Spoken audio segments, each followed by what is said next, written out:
I was in the middle of closing a $28 million deal when my phone buzzed. "Clean out your desk. You're done," from the CEO's son. I calmly told the client, "There's been a change in representation." 48 hours later, they called begging, "Welcome to Cheat Sheet." Tales where loyalty dies, lies bleed out, and the truth hits like a slap to the face. These aren't just stories, they're confessions soaked in betrayal and regret. Ever spotted a red flag when it was already too late? Say it in the comments. Let's tear into today's tale. My name is Alina Caulfield, and exactly 37 days ago, while I was sitting across from 3 executives about to sign the biggest contract in my company's history, my phone buzzed with a text message that destroyed everything I'd built over 3 years. The message was from Jace Crowley, the CEO's 26-year-old son who'd never closed a deal worth more than $50,000 in his life. It said, "Clean out your desk tonight. Security will escort you out Monday morning. Your employment is terminated effective immediately."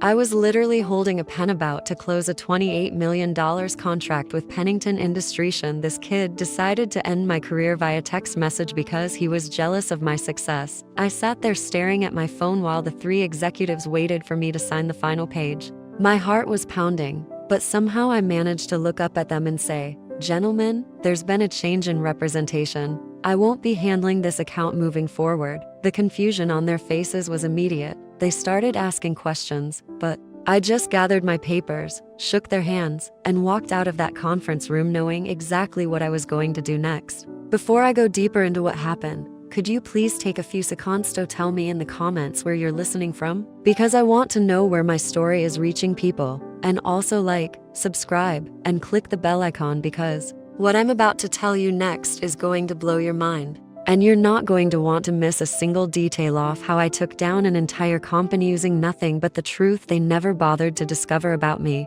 See, what Jace Crowley didn't know, what nobody at Hammond Solutions knew, was why I was so incredibly good at closing deals that should have been impossible. While my colleagues struggled to meet basic monthly quotas, I was consistently bringing in contracts worth millions. They thought I was just naturally gifted at sales, maybe lucky, or that I had some special charm with clients. The reality was much simpler and much more devastating than they could have imagined. My family owns Caulfield Manufacturing, a specialty component business that's been operating for 22 years. We make custom parts, handle specialized logistics, provide industrial services that most companies have to source from multiple vendors. When I started at Hammond Solutions 3 years ago, I noticed immediately that their profit margins were thin because their supply chain costs were astronomical. They were paying premium prices for everything because they didn't have the relationships or the volume to negotiate better deals. So I made a decision that I thought was helping everyone. I quietly arranged for my family's business to supply components and services to Hammond Solutions at cost, sometimes even at a loss.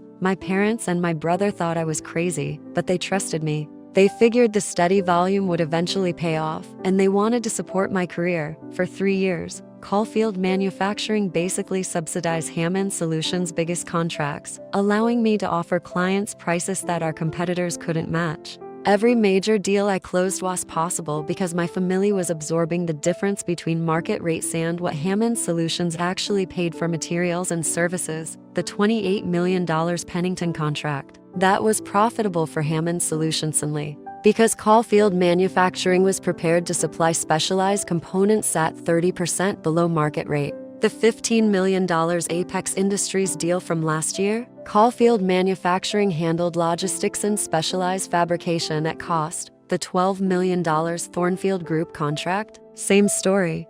I never told anyone at Hammond Solutions about these arrangements. In my mind, I was just being resourceful, using my connections to help the company succeed. I figured eventually I'd be promoted to a position where I could negotiate these relationships officially, maybe even bring Caulfield Manufacturing on as an official partner.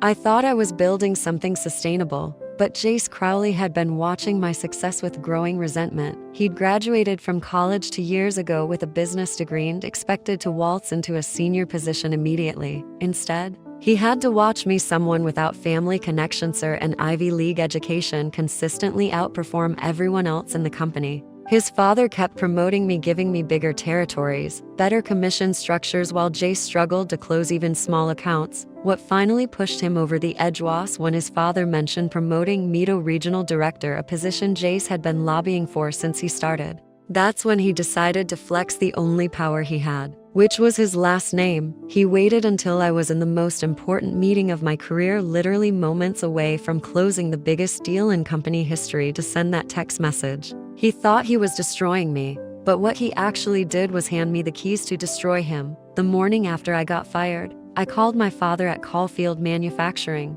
I said, "Dad, remember all those special pricing arrangements he asked for with Hammond Solutions? I need you to cancel every single one of them effective immediately. Return to market rates for everything." My father was quiet for a long moment. Then he said, "Alina, are you sure? That's going to affect a lot of their active contracts." I said, "Dad, they just fired me via text message while I was closing the biggest deal of my career. I'm absolutely sure." Within 24 hours, every supplier that Caulfield Manufacturing had connected Hammond Solutions with received calls about pricing adjustments. See, over 3 years, my family hadn't just been providing components at cost, they'd also introduced Hammond Solutions to their entire network of partner suppliers, convincing those suppliers to extend favorable pricing because of the relationship with Caulfield Manufacturing. All of those relationships evaporated overnight. Component costs that had been subsidized dutifully jumped to market rates. Specialized services that had been provided at cost suddenly tripled in price. Logistics arrangements that had been handled through family connections suddenly required premium pricing. The Pennington Industries contract that I'd walked away from, when Hammond Solutions tried to deliver at the promised price point, they discovered that their actual costs were 40% higher than projected. The deal went from a $6 million profit to a $3 million loss. But that was just the beginning. 18 other active contracts suddenly became unprofitable. The Apex Industries deal, the Thornfield Group contract, every major account I'd been managing was based on pricing that was only possible because of arrangements that no longer existed. Hammond Solutions faced a choice: honor the contracts and lose millions, or breach the agreements and face lawsuits. Jace Crowley spent 2 weeks frantically trying to understand what had happened. He called supplier after supplier, demanding explanations for the sudden price increases.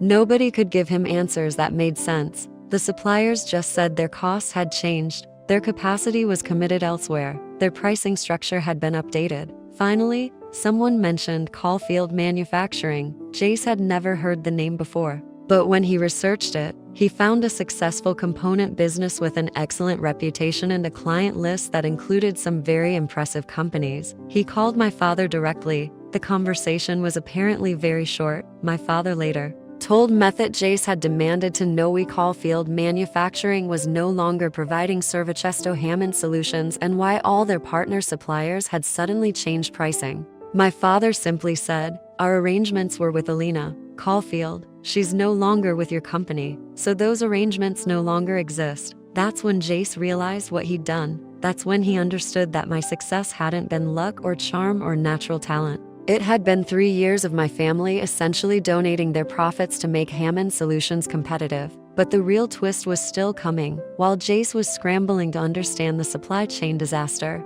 I was launching Caulfield Consulting. I'd spent 3 years learning every detail of Hammond Solutions, their business model, their client relationships, their pricing strategies, their weaknesses. I knew exactly which of their clients were unhappy, which accounts were vulnerable, which relationships were held together by nothing but inertia. I also knew something else: Caulfield Manufacturing's capacity was about to become available. All those resources that had been supporting Hammond Solutions contracts would now be dedicated to new clients who were willing to pay market rates for exceptional service. My first call was to Pennington Industries. I explained that there had been a change in my employment situation and that I was now operating as an independent consultant with access to manufacturing resources that could handle their project more efficiently than Hammond Solutions ever could. I offered them the same deal, but this time, with honest pricing and transparent partnerships. They signed with me that afternoon. $28 million moved from Hammond Solutions to Field Consulting in a single phone call.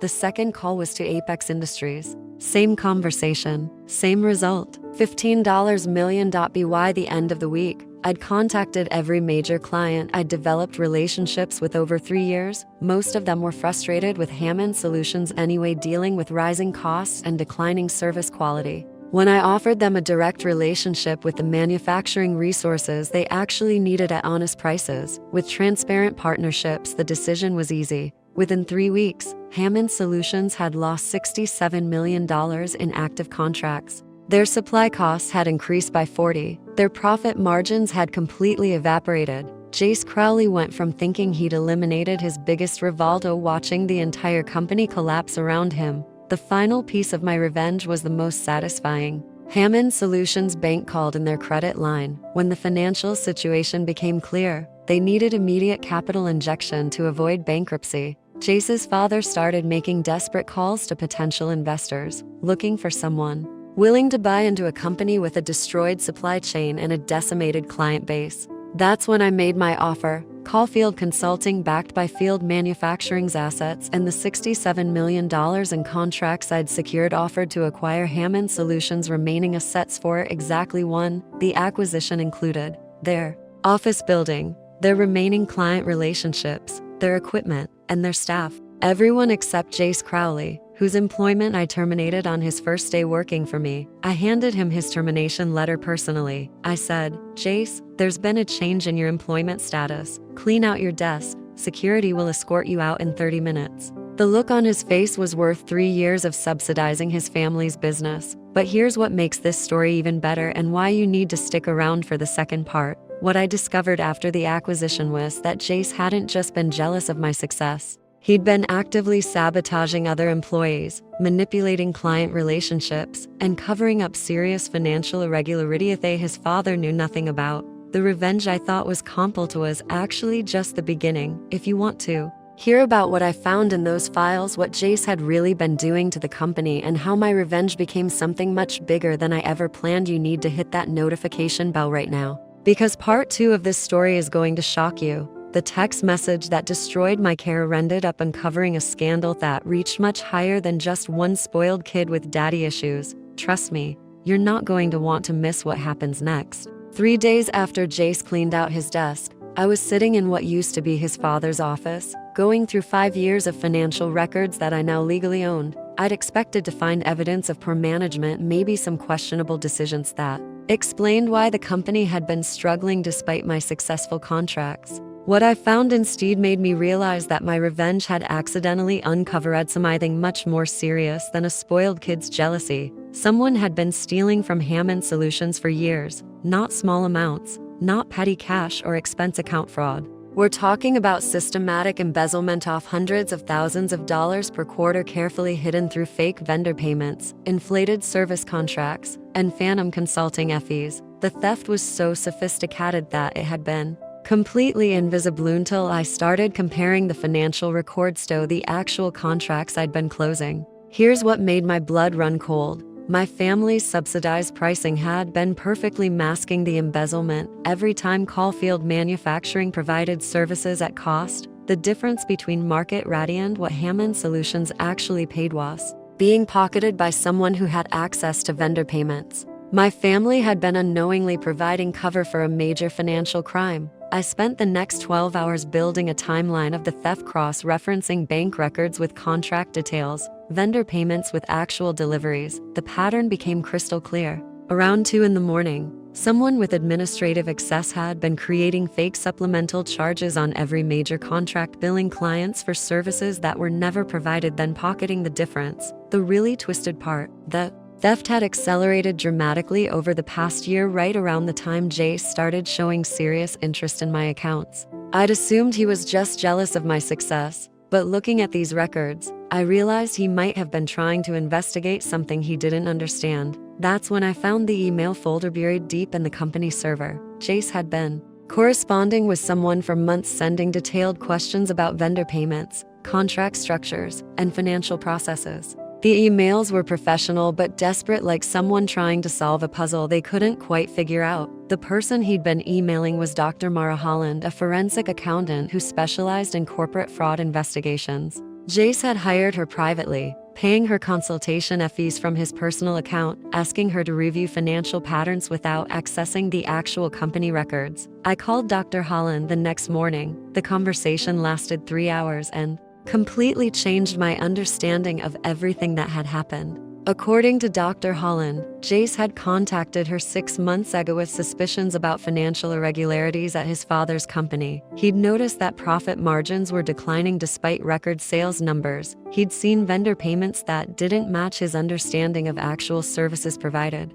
He'd observed that the company's most successful contracts somehow generated less profit than expected. But here's the part that made me realize how wrong I'd been about everything. Jace suspected me of the embezzlement. From his perspective, I was the only person who had access to all the major contracts where money was disappearing. I was the one negotiating vendor relationships. I was the one handling client communications. I was the one whose success never seemed to translate into proportional profits for the company. He thought I was somehow manipulating the contracts to steal money, and he'd been trying to build a case against me. When Dr. Holland explained this to me, I actually laughed out loud. Jace had been trying to protect his father's company from someone he thought was a sophisticated financial criminal. The reason he'd fired me via text message wasn't jealousy or spite. He'd finally convinced himself that he had enough evidence to act. And he wanted to cut off my access to company systems for I could steal more money or destroy evidence. The firing was supposed to be the first step in exposing my supposed crimes. He'd planned to spend the weekend going through my accounts with Dr.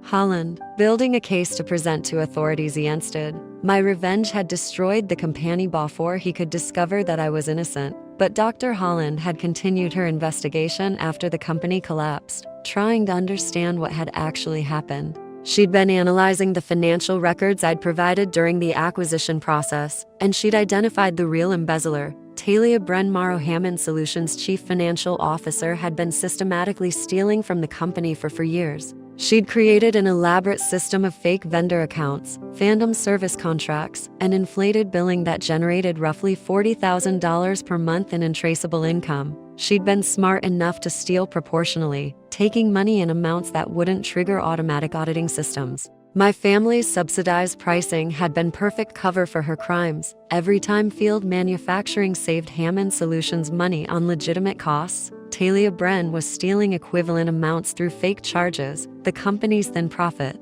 Margins weren't due to high supplier costs, they were due to systematic theft that my subsidies had been perfectly disguising. When I eliminated those subsidies, Talia Bren's theft became immediately visible. The sudden increase in legitimate costs exposed the fake costs she'd been adding to every major contract. That's why the financial collapse had been so sudden and so complete. It wasn't just that supplier costs had increased, it was that the theft was no longer hidden. Dr. Holland had traced Talia Bren's activities through 5 years of records. The woman had stolen over $800,000 from Hammond Solutions, and she'd been preparing to steal much more. She'd recently opened new fake vendor accounts, created contracts for non-existent consulting services, and expanded her theft to smaller accounts that had previously been too risky to target. But here's where the story gets really interesting, and why my revenge ended up being more perfect than I could have ever planned. When Hammond Solutions collapsed, Talia Bren panicked. She knew that any bankruptcy proceedings or acquisition process would involve financial auditing that could expose her crimes. So she did exactly what you'd expect a financial criminal to do when facing discovery. She tried to disappear. Talia Bren submitted her resignation the day after I announced the acquisition. Citing personal reasons and new opportunities, she requested immediate processing of her final paycheck, vacation payout, and retirement contributions. She wanted to be gone before I took control of the financial records. What Talia Bren didn't know was that Dr. Holland had already identified her as the primary suspect and had been monitoring her activities for weeks. When Talia Bren tried to access company accounts to transfer her final theft proceeds, Dr. Holland was ready with documentation, screenshots, and a complete financial trail. More importantly, Talia Bren didn't know that I now legally owned all of Hammond Solutions' assets, including the right to pursue civil and criminal action for any crimes committed against the company. When she submitted fraudulent expense reports and fake vendor payments as part of her resignation package, she was literally stealing from me.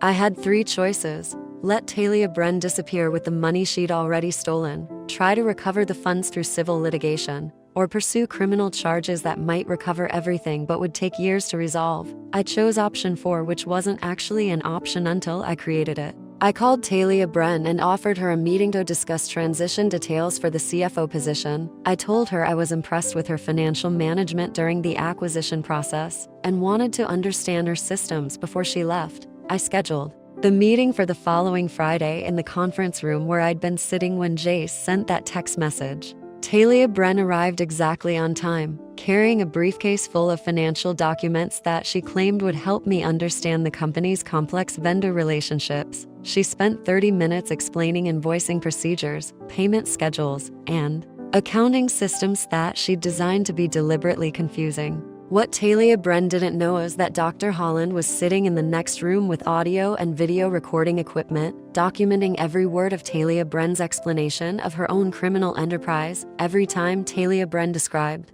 a vendor relationship, she was actually explaining how she'd created fake companies to steal money. Every time she detailed an invoicing procedure, she was confessing to fraud. After Talia Bren finished her presentation, I asked her one simple question. Talia Bren, can you help me understand why Northbridge Consulting has been billing us for strategic planning service when I can't find any evidence that they've actually provided any deliverables? Northbridge Consulting was one of Talia Bren's fake vendor companies. She'd created it 2 years ago and had been billing Hammond Solutions for monthly strategic planning services that never existed. The total theft through that single fake company was over 120. Oh, Talia Bren's face went completely white. She stammered something about inherited vendor relationships and previous management decisions. Then she said something that I'll never forget. Alina, I think there might have been some irregularity in the previous financial management. I've been concerned about certain patterns and I was actually planning to discuss this with you after the transition was complete.